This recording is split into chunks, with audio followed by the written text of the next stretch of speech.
বহুত পুণ্যবান হলেহে দেশৰ মাটিয়ে বহুত দেৰিকৈ এনেধৰণৰ সন্তান পায় দেই।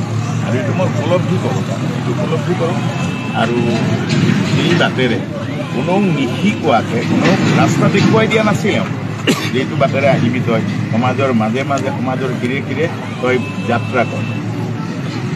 সেইকাৰণে আজি জনতা উৎফুল্লিত, জনতাই গাথাৰে উৎফুল্লিত, গাথা দুখ পাইছে তথাপিতো উৎফুল্লিত যে এই উলাহ এটা আহিছে।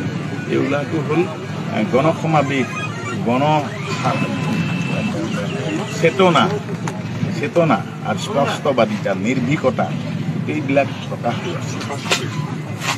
প্ৰজন্মই ইয়াৰ পৰা এই পৰিৱেশটোৰ পৰা এই কেইদিনৰ পৰিৱেশৰ পৰা নতুন প্ৰজন্মই আৰম্ভ কৰিছে, লোৱা আৰম্ভ কৰিছে। এইটো বহুত সুখৰ খবৰ। এইটো এটা ত্যাগ, এটা জীৱন, এটা ত্যাগ। এওঁ হ'ল সময়ৰ সংস্কৃতিৰ অসমৰ এই প্ৰান্তৰ পৰা সংস্কৃতিৰ দধিচি, কৃষ্টি সংস্কৃতিৰ দধিচি নিজৰ অস্থি দান দিছে সময়ত। সেইটোৱেই মই অনুভৱ কৰি আছোঁ আজি ইমান দিন সেই পুনা দিনাৰ মাতৃ বহুত পুণ্যৱান, যাৰ ফলত এনে সন্তান জনতাৰ কাৰণে এই মাটিত ভূমিষ্ঠ হ'ল।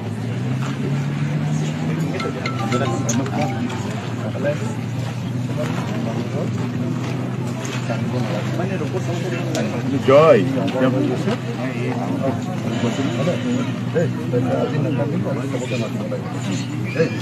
আজি চকুলো নহয় দেই, আজি একদম চকুলো নহয়।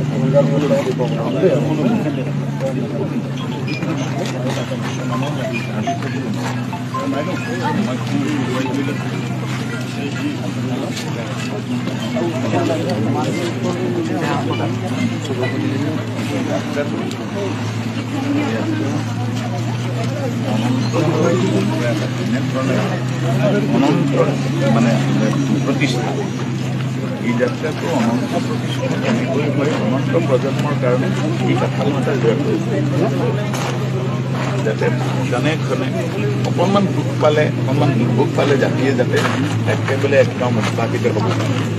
এই চেতনাৰ নামেই হ'ল ৰাজনীতি।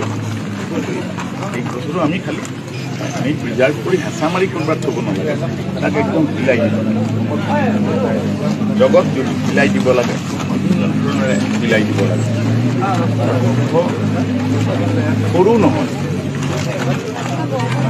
জোনবিলৰ পাৰৰ আমি এক্সটেণ্ড দিব লাগে, প্ৰসাৰ দিব লাগে, চবেই আৰু হৈয়ে আছে।